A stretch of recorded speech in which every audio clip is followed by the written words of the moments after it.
Hello दोस्तों, नमस्कार। स्वागत है आपका आर के एंड आज की क्लासेस में। शुरू करते हैं ईवीएस का प्रैक्टिस सेट। ठीक है, पहला प्रश्न हमारा, तितलियां हमारे पर्यावरण के लिए बहुत महत्वपूर्ण हैं। तितलियों के बारे में निम्नलिखित में से कौन सा कथन गलत है? पहला ऑप्शन, तितली के सल के पंख होते हैं। दूसरा ऑप्शन, तितलियां कोकून बनाती हैं। तीसरा ऑप्शन, तितलियों के 3 जोड़ी पैर होते हैं। और चौथा ऑप्शन, तितलियां चमकीले रंग की हो सकती हैं। इस प्रश्न में सही उत्तर होगा ऑप्शन दूसरा, तितलियां कोकून बनाती हैं। ठीक है, अगला प्रश्न हमारा, ओ इंसानों में तुम्हें अपनी उपस्थिति से परेशान करता हूँ। मेरे स्तर में वृद्धि के लिए आप जिम्मेदार हैं। मैं कौन हूँ?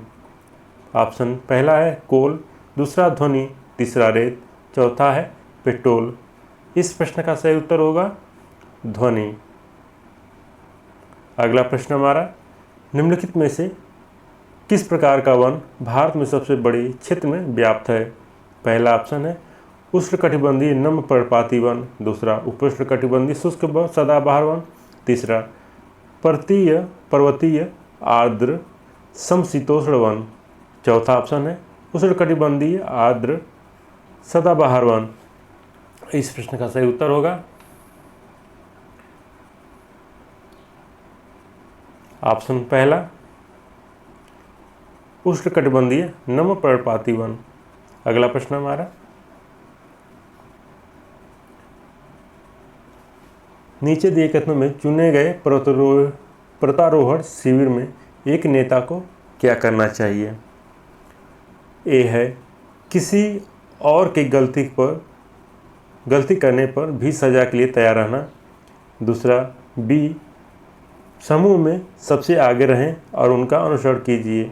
सी, समूह के सदस्यों की जरूरतों का प्रबंध कीजिए। डी, समूह को प्रेरित कीजिए। तो दोस्तों, इस प्रश्न में सही उत्तर होगा आपका ए, सी, डी। ऑप्शन दूसरा सही होगा, यानी कि इसमें कौन सा ऑप्शन गलत होगा? ABCD में से कौन सा गलत होगा? तो ऑप्शन बी, यानी कि जो पर्वतारोहण के नेता होते हैं वो आगे नहीं बल्कि पीछे होते हैं, समूह के पीछे होते हैं। अगला प्रश्न हमारा, निम्नलिखित में से खाद्य पदार्थों के एक सही समूह की पहचान करें जिसे हमें प्रोटीन की कमी से उबरने के लिए अधिक खाना चाहिए।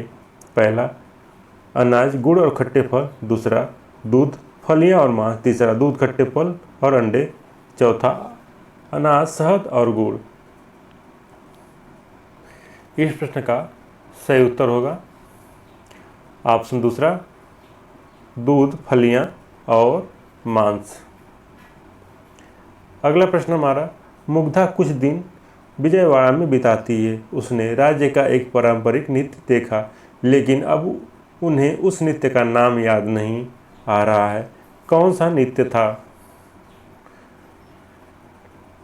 इस प्रश्न का सही उत्तर होगा कुचिपुड़ी। इस प्रश्न का सही उत्तर होगा कुचिपुड़ी।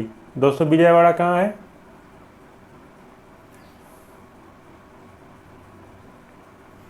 विजयवाड़ा कहाँ है?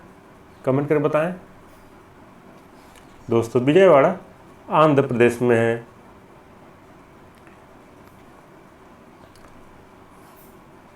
अगला प्रश्न हमारा, लोग यात्रा करते हैं रोजगार और शिक्षा के लिए, आपदा को कम करने के लिए, रोग के उपचार के लिए और चौथा, आनंद के लिए। इस प्रश्न का सही उत्तर होगा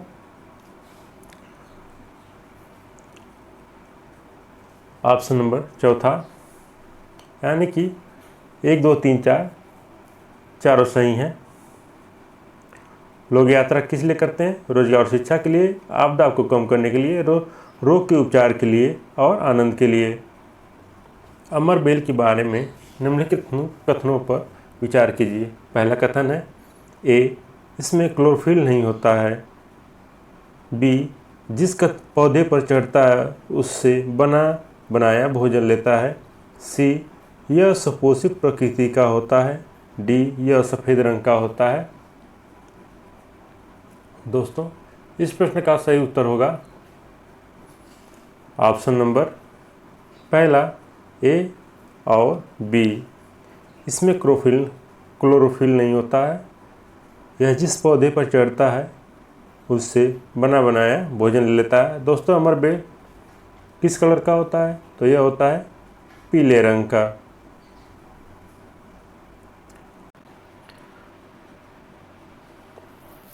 प्रश्न है, अपने काले से उत्तर में 100 मीटर की दूरी तय करने पर पटेल दाएं मुड़ता है और 50 मीटर की दूरी तय करता है। फिर वह दक्षिण की ओर मुड़ता है और अपने घर की ओर 150 मीटर तक चलता है।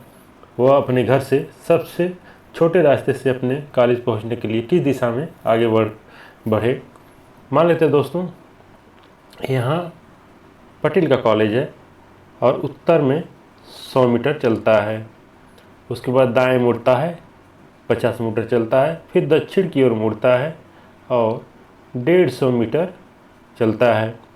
अब घर से कॉलेज की तरफ कौन सी दिशा में पड़ता है? यानी कि कॉलेज घर से किस दिशा में पड़ता है? दोस्तों, यह पड़ता है उत्तर पश्चिम दिशा में। अगला प्रश्न दोस्तों, सीधे हम सम्मिलित करते हैं इसको। पक्का घर किससे बना होता है? तो ये बना होता है ईंट और सीमेंट से। कच्चा घर पुआल, मिट्टी और सूखे पत्तों से। इग्लू बर्फ के ब्लॉकों से। और मचान बांस के खंभों पर बना होता है। अगला प्रश्न अरिहंत एक रेल से अहमदाबाद से कोची यात्रा कर रहा है। वह कई नदी पुलों को पार करता है। उसकी किस नदी को पार करने की संभावना है? तो ऑप्शन पहला महानदी, दूसरा गंगा, तीसरा गोदावरी, चौथा यमुना।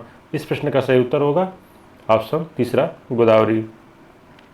अगला प्रश्न, पारंपरिक चित्रकला विशेष रूप से गोंडी से मिथिला कला में सांपों के इतने कलात्मक प्रतिनिधित्व क्यों हैं? पहला ऑप्शन खुद को सांपों से बचाने के लिए, दूसरा सांपों से प्रार्थना करने के लिए, तीसरा सांपों का सम्मान करने के लिए, और चौथा इन सभी से। ऑप्शन नंबर चौथा सही होगा इस प्रश्न में। अगला प्रश्न, भारतीय राष्ट्रीय जलीय जीव क्या है? दोस्तों, इस प्रश्न का सही उत्तर आप कमेंट बॉक्स में छाप देंगे। इस प्रश्न का सही उत्तर क्या होगा? अगला प्रश्न, प्राथमिक स्तर पर पर्यावरण अध्ययन ईवीएस पढ़ाने का एकीकृत दृष्टिकोण निम्नलिखित कारणों से लाभदायक है। कथन ए है, यह विज्ञान, सामाजिक विज्ञान और पर्यावरण शिक्षा जैसे विभिन्न विषयों के बीच संबंध स्थापित करने की अनुमति देता है। बी कथन, यह छात्रों में आलोचनात्मक सोच और समस्या समाधान कौशल को बढ़ावा देता है। तीसरा, यह विभिन्न विषयों से तथ्यों को रटने का। तीसरा कथन, यह विभिन्न विषयों से तथ्यों को रटने को प्रोत्साहित करता है। चौथा डी कथन, यह व्यवहारिक अनुभवों के माध्यम से सक्रिय शिक्षण को बढ़ावा देता है। दोस्तों, आपको पता है कि किसी भी अध्ययन में किसी विषय के अध्ययन में रटने पर प्रोत्साहित नहीं करता, जोर नहीं देता। तो इस प्रश्न में सही उत्तर होगा आपका ऑप्शन नंबर सी, ए, बी और डी। अगला प्रश्न हमारा, एक ईवीएस शिक्षक के रूप में आप यह सुनिश्चित करना चाहते हैं कि आपके छात्र व्यक्तिगत सुरक्षा और वयस्कों के साथ सुरक्षित और असुरक्षित बातचीत को पहचानने के महत्व को समझें। आपको कौन सा कदम उठाना सबसे उचित लगता है? ऑप्शन है पहला, उन्हें व्यक्तिगत सीमाओं और सहमति के बारे में सिखाएं। दूसरा है, उन्हें वयस्कों द्वारा किए जाने वाले सजने संवरने के व्यवहार के संकेतों के बारे में शिक्षित करें। तीसरा, उन्हें अपने शरीर का स्वामित्व सिखाएं। चौथा, उन्हें असहज परिस्थितियों में अपने अंतर्ज्ञान पर भरोसा करने के लिए प्रोत्साहित करें। तो दोस्तों, इस प्रश्न का राइट आंसर होगा तीसरा, उन्हें अपने शरीर का स्वामित्व सिखाएं। अगला प्रश्न हमारा, ईवीएस की शिक्षा में प्रक्रिया कौशल को प्रोत्साहित किया जाना चाहिए जो जांच आधारित व्यवहारिक शिक्षा का मूल है। निम्नलिखित में से कौन सा ऐसा कौशल नहीं है? ऑप्शन है दृढ़ निश्चय, दूसरा अनुमान, तीसरा अवलोकन, चौथा पूर्वानुमान। दोस्तों इस प्रश्न का सही आंसर होगा दृढ़ निश्चय। अगला प्रश्न, ईवीएस में परियोजनाओं के माध्यम से बच्चों के सीखने के किन पहलुओं का मूल्यांकन किया जा सकता है? 4 कथन दिए गए हैं, इनमें से हमको चूज करना है। पहला कथन है विषय वस्तु, दूसरा सामाजिक कौशल और मूल्य, तीसरा अवधारणाओं को रटना, चौथा रचनात्मकता।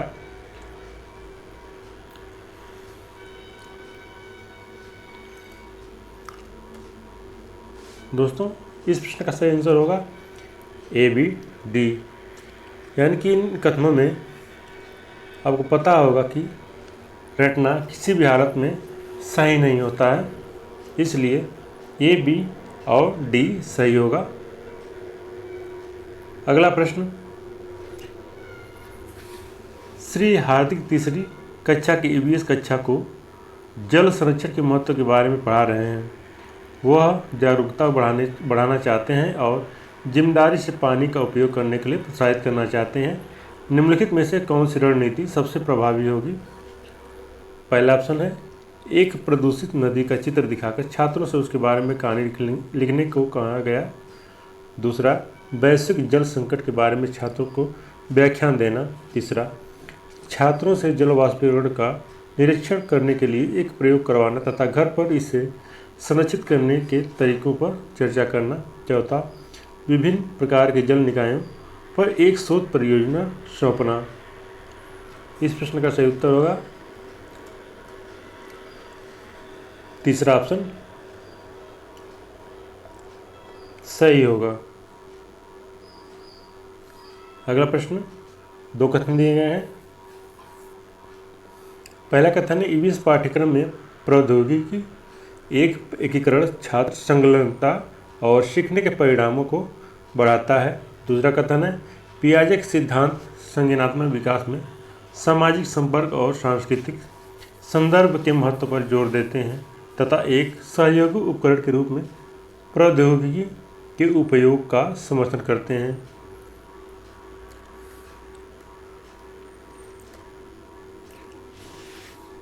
दोस्तों इस प्रश्न में पहला कथन सही होगा तथा दूसरा कथन गलत है, यानी कि ऑप्शन के हिसाब से तीसरा ऑप्शन सही होगा।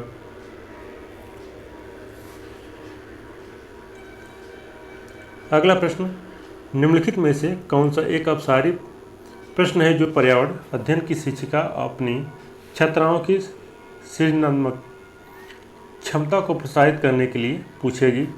पहला ऑप्शन है मृदा में प्याज के बीजों को बोने से लेकर फसल काटने तक के चरण को कौन से हैं? दूसरा ऑप्शन दिल्ली जैसे शहरों में वायु प्रदूषण को कम करने के लिए आप क्या कदम उठाएंगे? तीसरा ऑप्शन लवण के विलयन से आप लवण कैसे पृथक करेंगे? और चौथा ऑप्शन है पत्तियों का रंग हरा क्यों होता है? इस प्रश्न में सही उत्तर होगा दिल्ली जैसे शहरों में वायु प्रदूषण को कम करने के लिए आप क्या कदम उठाएंगे? इस प्रश्न का सही उत्तर होगा। अगला प्रश्न, कक्षा 5 के विद्यार्थियों को प्रदूषण विषय पढ़ाने के लिए आप निम्नलिखित में से किसे प्राथमिकता देंगे? 3 कथन दिए गए हैं। पहला कथन ए है जो छात्रों को पढ़ने और याद करने के लिए प्रदूषण के बारे में सूचना के साथ मुद्रित पत्रक प्रदान करना। बी, छात्रों से विभिन्न प्रकार के प्रदूषण और उनके प्रभावों को उजागर करने वाले पोस्टर बनाने के लिए कहना। सी है प्रदूषण के कारणों और प्रभावों पर चर्चा करने के लिए एक पर्यावरण विशेषज्ञ द्वारा अतिथि व्याख्यान का आयोजन करना। दोस्तों इस प्रश्न में बी और सी कथन सही होगा, अर्थात ऑप्शन दूसरा सही होगा। अगला प्रश्न है अपनी 21 कक्षा में आपने पौधे विषय के बारे में सीखा है। अब आप एक बगीचे में जा रहे हैं और गमले में मुरझाए हुए पौधों का एक समूह देखते हैं। आपके ईवीएस ज्ञान के आधार पर सबसे उपयुक्त कार्य क्या है? पहला ऑप्शन है मिट्टी को संकुचित करने और उन्हें सीधा खड़ा होने में मदद करने के लिए पौधों पर दबाएं। दूसरा ऑप्शन मुरझाए पौधों पर ध्यान न दें क्योंकि वे प्राकृतिक रूप से ठीक हो जाएंगे। तीसरा ऑप्शन पौधों को आवश्यक नमी प्रदान करने के लिए उन्हें पानी देंगे। चौथा ऑप्शन तुरंत बगीचा छोड़ दें क्योंकि यह आपकी जिम्मेदारी नहीं है। दोस्तों, इस प्रश्न का सही उत्तर होगा तीसरा, पौधों को आवश्यक नमी प्रदान करने के लिए उन्हें पानी देंगे। अगला प्रश्न, इसमें एक अभिकथन दिया हुआ है और दूसरा तर्क। अभिकथन ए है, पर्यावरण अध्ययन व्यक्तियों को प्रारंभिक चरण से पर्यावरण के बारे में जागरूक करने में महत्वपूर्ण भूमिका निभाता है, जिससे उन्हें समाज में सार्थक तरीके से योगदान करने में सक्षम बनाया जा सके। तर्क आर है, ईवीएस व्यक्तियों को पर्यावरण को समझने और उसकी सराहना करने के लिए आवश्यक मूलभूत ज्ञान और कौशल प्रदान करता है और बदले में समाज को लाभ पहुंचाने वाले सूचित और जिम्मेदार निर्णय लेता है। दोस्तों,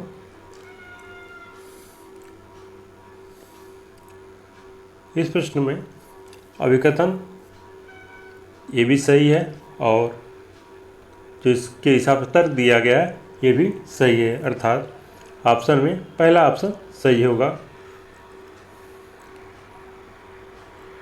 अगला प्रश्न, छात्र ईवीएस कक्षा में रुचि नहीं ले रहे हैं, शिक्षक छात्रों की स्वयं में रुचि विकसित करने में कैसे मदद कर सकता है?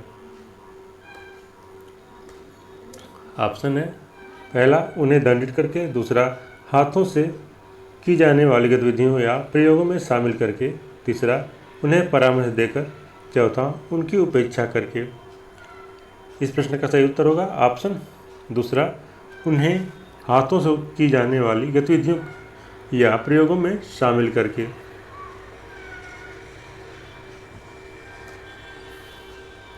अगला प्रश्न हमारा, कक्षा 5 की 20 पाठ्य पुस्तक में पाठ 21 लाइक फादर लाइक डॉटर जैसा बाप वैसी बेटी बच्चों को प्रोत्साहित करता है। क्या प्रोत्साहित करता है? पहला ऑप्शन है अपने व्यक्तिगत संदर्भों और अनुभवों को सम्मुख लाने और साझा करने के लिए। दूसरा, पड़ोस में विभिन्न स्थानों पर जाने के लिए। तीसरा ऑप्शन, समुदाय के सदस्यों से बात करने के लिए। और चौथा, उपयुक्त सभी। इस प्रश्न का सही उत्तर होगा पहला ऑप्शन। इस प्रश्न का सही उत्तर होगा। अगला प्रश्न हमारा, डाट को एक ऐसे प्रक्रिया क्रम में परिभाषित किया जाता है जिसके द्वारा कोई व्यक्ति दूसरे के ज्ञान, दृष्टिकोण, कौशल का वर्णन करने और परिमाणित करने का प्रयास करता है। ऑप्शन पहला है अधिगम के आकलन। दूसरा, अधिगम के रूप में आकलन। तीसरा, अधिगम के लिए आकलन। चौथा, इनमें से कोई नहीं। इस प्रश्न का सही उत्तर होगा पहला, अधिगम के आकलन। अगला प्रश्न हमारा, ईवीएस शिक्षण में किस प्रकार की शिक्षण पद्धति प्रभावी है? यहाँ 4 कथन दिए गए हैं ABCD। ए है कक्षा शिक्षण। बी, अंतःक्रियात्मक अधिगम तकनीक। सी, क्षेत्र भ्रमण। डी, स्वगतिविधियाँ। इस प्रश्न का सही उत्तर होगा बी, सी और डी, यानी कि पहला ऑप्शन इस प्रश्न का उत्तर होगा। अंतःक्रियात्मक अधिगम तकनीक, क्षेत्र भ्रमण और स्वगतिविधियाँ। अगला और अंतिम प्रश्न हमारा, किरण ने छात्रों से कहा कि वे अपने परिवार के किसी सदस्य द्वारा की गई हाल की यात्रा का एक विवरण लेकर आएं और ईवीएस में छात्र यात्रा के विषय को सुगम बनाने के लिए कक्षा में किसी अन्य बच्चे के साथ इन पर चर्चा करें। किरण द्वारा शिक्षण अधिगम की कौन सी रणनीति अपनाई जाती है? पहला है सहयोग अधिगम, दूसरा व्याख्यान कार्यनीति, तीसरा रचनात्मक अधिगम और चौथा ऑप्शन है इसमें पहले और तीसरे को सम्मिलित किया गया है। तो इस प्रश्न का सही उत्तर होगा ऑप्शन पहला सहयोगात्मक अधिगम।